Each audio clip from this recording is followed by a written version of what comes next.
Comment est-il possible que l'Afrique, avec tant de richesses sous son sol, de si abondantes ressources naturelles, et une abondance d'eau et de soleil, reste le continent le plus pauvre du monde? En juillet 2023, cette question rhétorique a été posée à Saint-Pétersbourg par le capitaine Ibrahim Traoré, alors âgé de seulement 35 ans.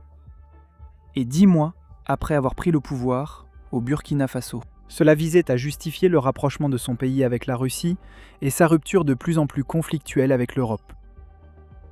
En l'espace de seulement quelques années, 3 États sahéliens, le Mali, le Burkina Faso et le Niger, ont expulsé les troupes françaises, ont rejeté l'ordre régional existant et proclamé la restauration de leur souveraineté. Ils étaient censés enfin vaincre le terrorisme par eux-mêmes, une menace que l'Occident n'a pas réussi à maîtriser pendant une décennie. Ainsi, les Français ont été remplacés par les Russes, d'abord les mercenaires de Wagner, puis l'Africa Corps, contrôlé par le Kremlin. Le résultat ?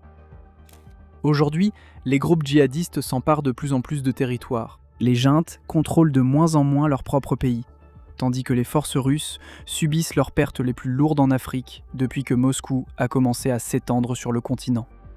Dans le même temps, l'or extrait sous la protection russe transite par le Moyen-Orient vers les marchés mondiaux, contribuant à financer la machine de guerre du Kremlin.